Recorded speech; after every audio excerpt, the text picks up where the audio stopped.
Hey everybody, I'm Dawn Zoldi, the CEO of P3 Tech Consulting, and we're having this special broadcast today to introduce you to augmentive AI or artificial intelligence. It's called Valmiz, and we have Ram Martinez with us from a group called ASTN who invented this technology, and he's going to tell us all about it. So welcome, Ram. Thank you for that welcome, Don. Of course, of course. And Ram is coming to us from the Philippines. He is in a completely different time zone. So here we go. Let's talk about this, Ram, because artificial intelligence or AI seems to be all the rage lately. And, everybody's buzzing about Chat GPT and other things. But I think the holy grail of AI continues to be what we call artificial general intelligence or AGI.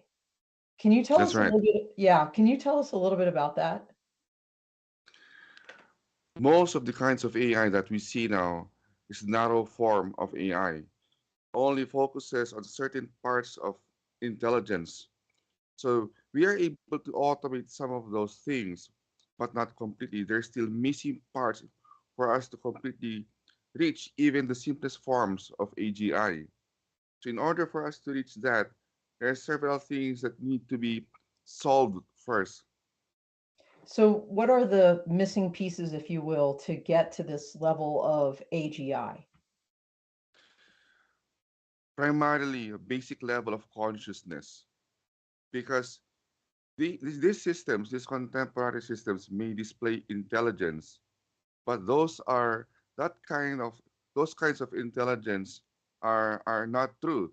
They don't really possess their own thinking capabilities. They are reasoning not from within, but externally. So, things like Chat GPT, for example, they're using math basically, right? They're using statistical and probabilistic methods and just grabbing information that and data sets that are fed into them. Is that right? Yes, that's right. And so, That's that. how is tell us about this alternative approach that you're working on. The approach that I'm working on is not based on statistics. It combines ideas and technology coming all the way from 1960s, from the 1960s. So the AI that we know now is not actually a product of recent research. The AI that we have now is actually, it stems all the way from 1960s, but primarily started by the West. So uh, the approach that we are taking now is not based on neural networks, not based on machine learning, not based on statistics. Rather, we take in actual client information, your actual raw data, and then convert them into a knowledge base, a super knowledge base, if you will. So in that way, the information that's contained and processed inside, it does not come from the external world, but it comes from within your organization. So in that way, that information is already pre-validated by you. Okay, so it's almost like a hyper customized artificial intelligence. And then what does it do beyond that? So that's a known data set. What additional does Valmiz do? And we're going to get to Valmiz very specifically here in a minute. But what additionally does it do other than use the data sets from a customer? The way you interact with Valmis is one of the key parts of this. So for most of the contemporary AI that we have now, you communicate with it via long string of query. So you tend to form um, phrases or sentences that would make sense to the machine. The approach that we're taking with Valmis is we're using a keywords-based system. You only need to specify a few things for you to get to the information that you're trying to compound, you're trying to build. Okay, okay. And Another so go ahead, please explain. another thing that's notable with Valmis is that once it is running, you don't need to turn it down, power it down, and power it on again in order for it to get updates. So with most of the systems that we have now with AI, in order for them to gain new information, get updates, they have to be turned off and turned on at some point, turned on at some point. But with Valmis, it learns. It's like a live system. It's alive. It's You don't have to bring it to sleep in order for it to learn. It learns continually. Wow, I think we have a little video to roll here that's going to explain a little more, and then we're going to dive deeper.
All right, very cool.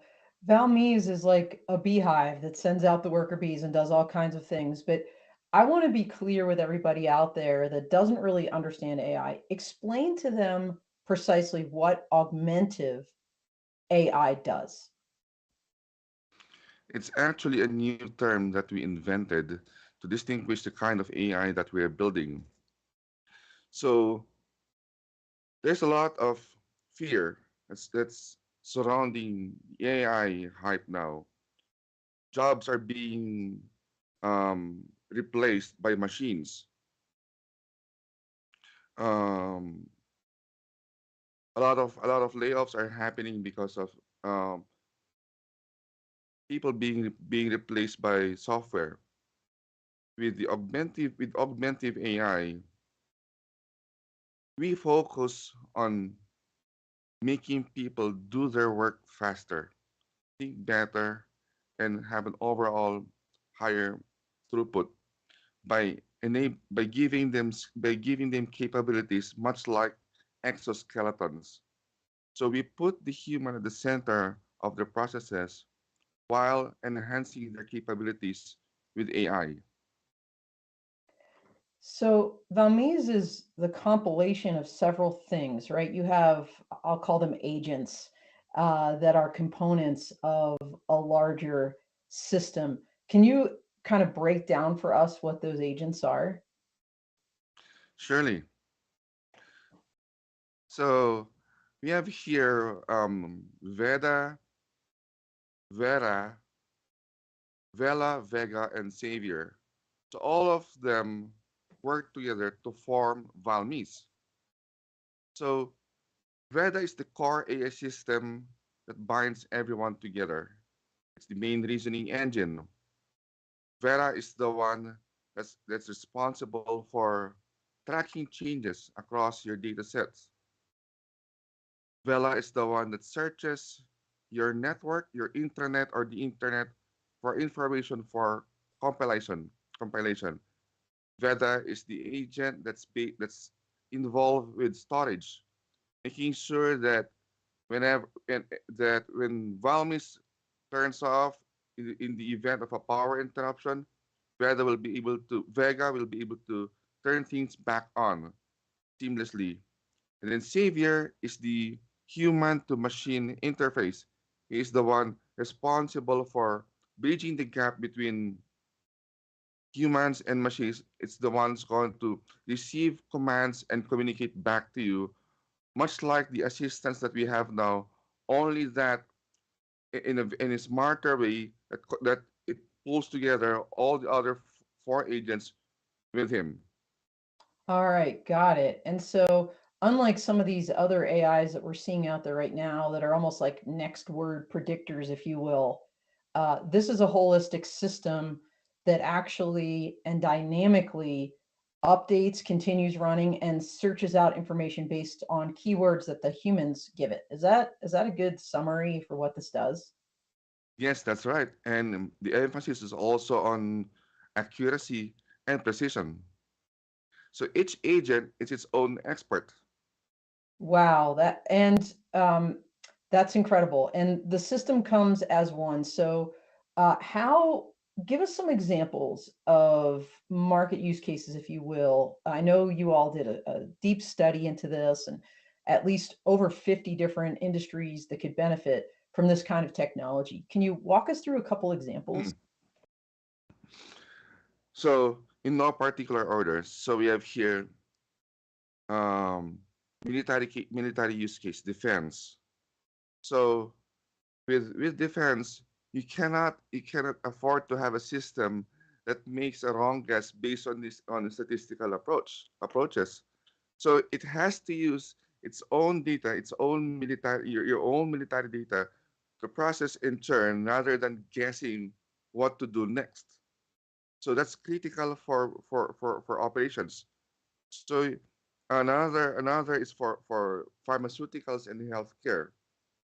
You want to be able to work with a system that aids you, that helps you as the medical professional, instead of um, trying to one up you by pretending that it's a better physician, for example.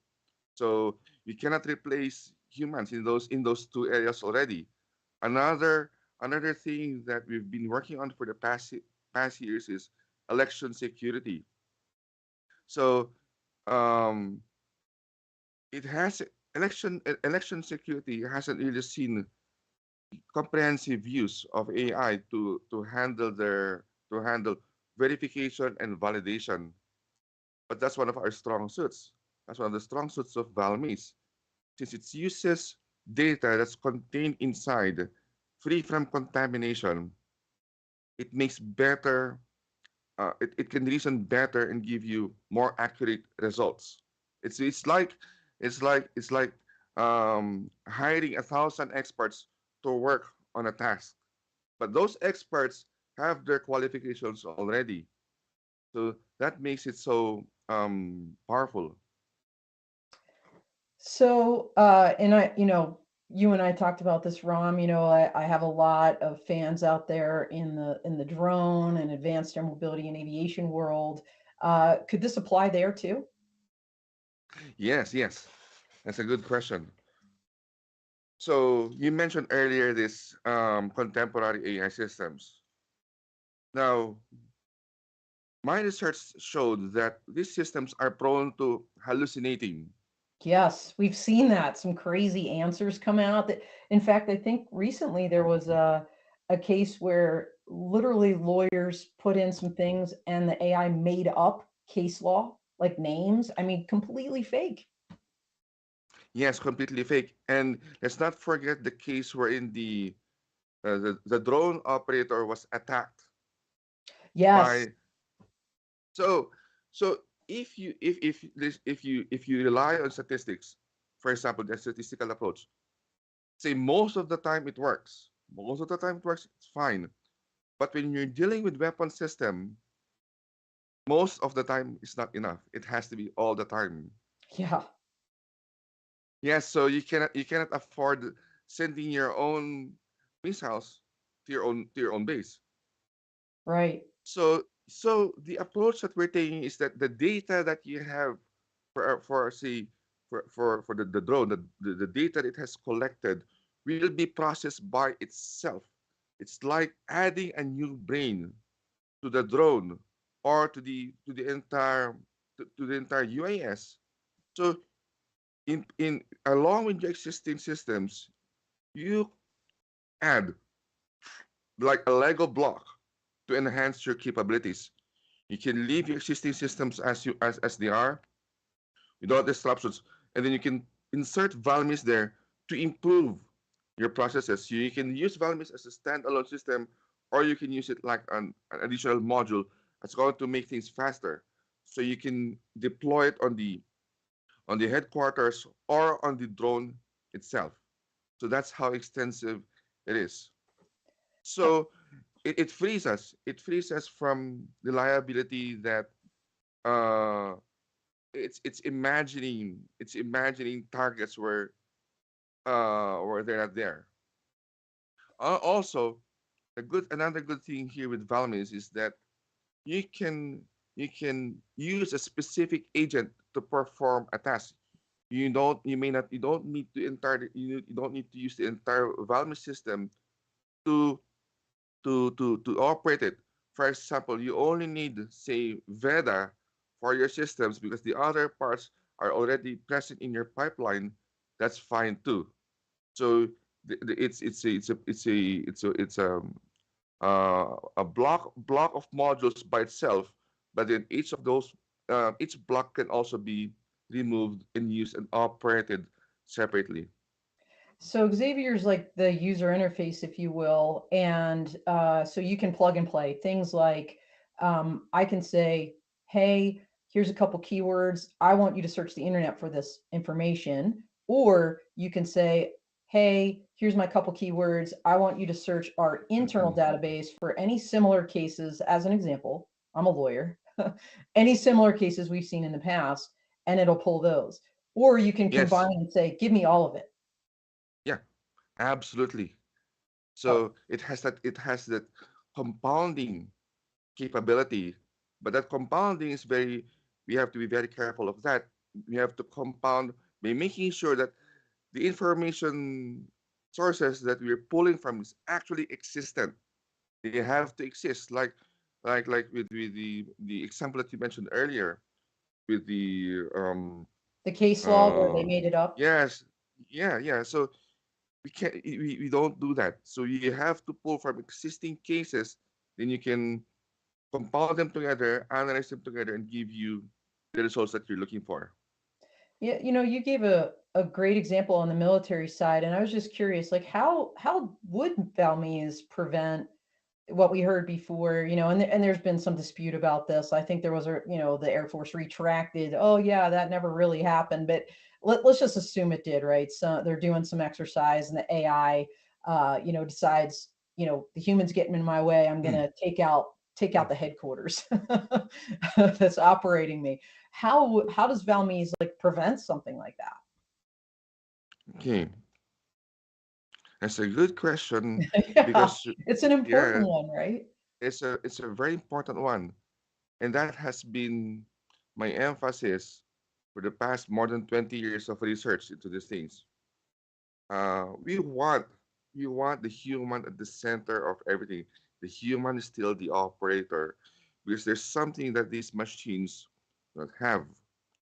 It's an objective observation of what things really are, and it's indefinite. This quality is called these qualities are called values, morals, and ethics. So you cannot rely on the machine like that to do something that's only favorable to the machine. It Right, may act, yeah, so it may, if you let it loose, it may act in favor of itself, in favor of its survival, but then it may be in um directly opposite to us humans. It right. may gather resources for them that's going to harm our lives because it doesn't care. So those are the kinds of systems that we're talking about. And a lot of discussion, a lot of interviews have happened about this.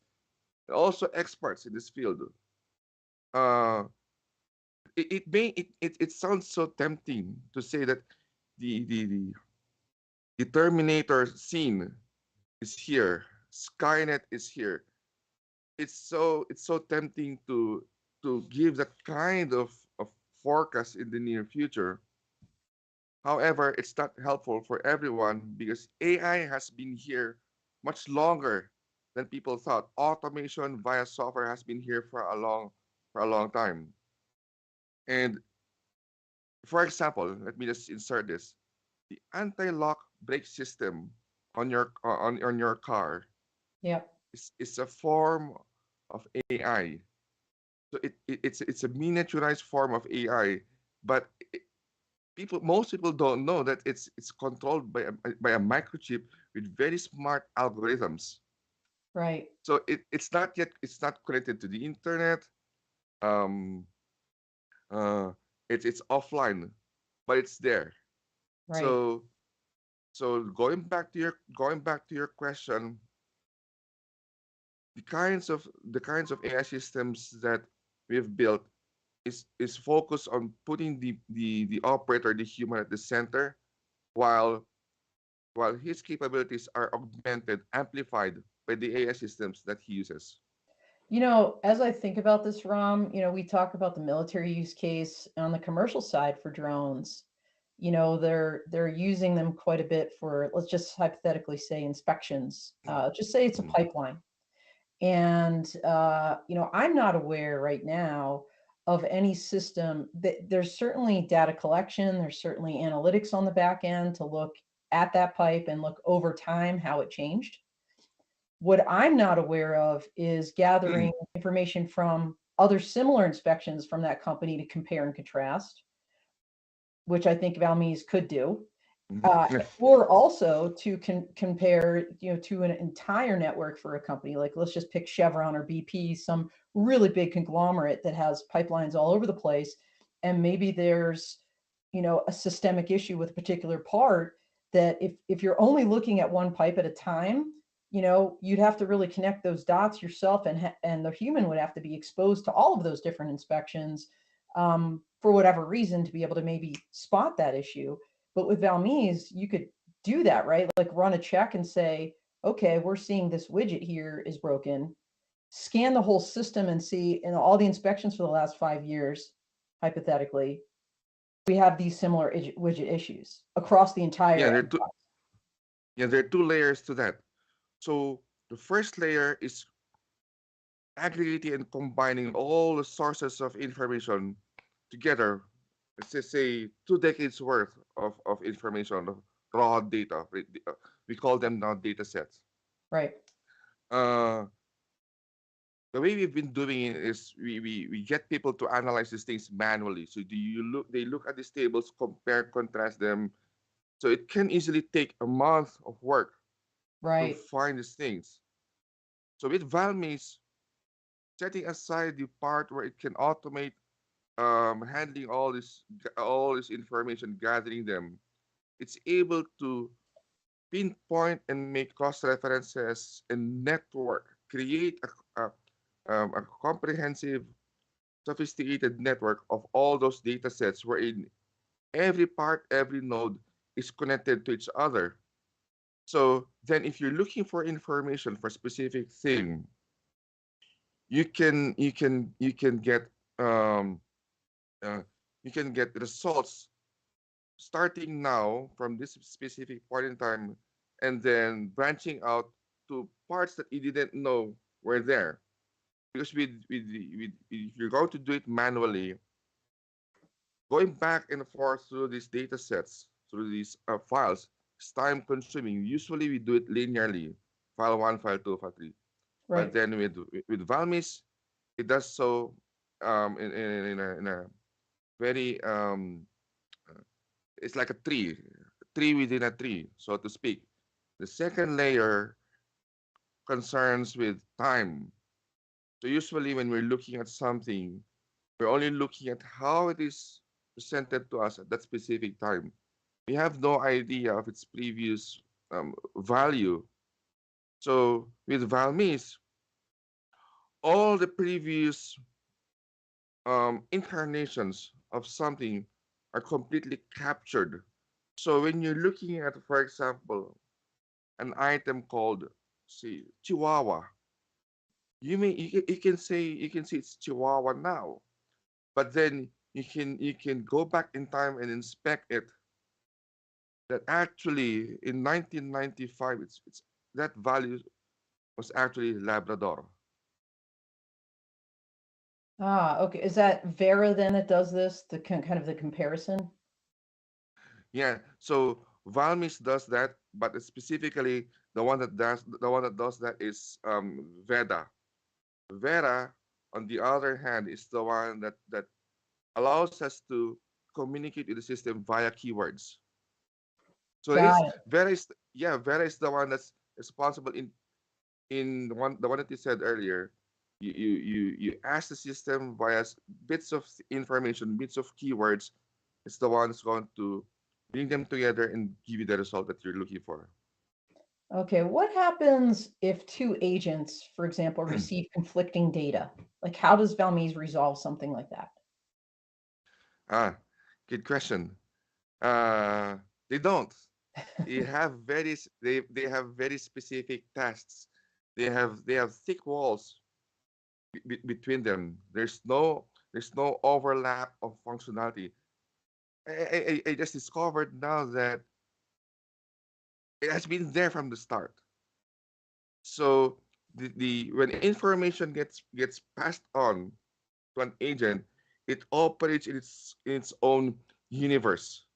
So it's free from tampering from the outside world, even from a fellow agent.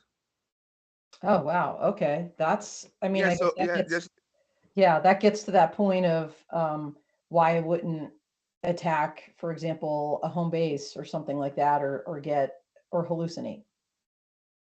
yes. So your 007 agent will operate as 007 and not some another agent. Okay, got it. So, you kind of called this like an exoskeleton for your mind, and now I appreciate why. Just to kind of foot stomp this for people, what is the value proposition? In other words, how does this help the workforce? How does this help a whole range of markets and businesses? Okay. One of the best ways to answer that question is how do existing systems help us? Existing AI systems, aside from Valmis. Uh, like with generative data that systems like GPT are producing, it has its own use cases. We can think of endless use cases for that.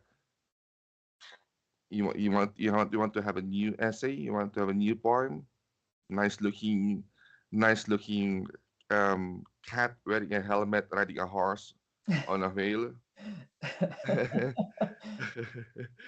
Yes, that's good. But then the main value proposition for Valme is that uh, it uses data that the operators own. So it's free from hallucination. So it has already it before you use Valmis, you have already surpassed what we call the level zero validation. What's level zero validation? In a hospital setting, for example,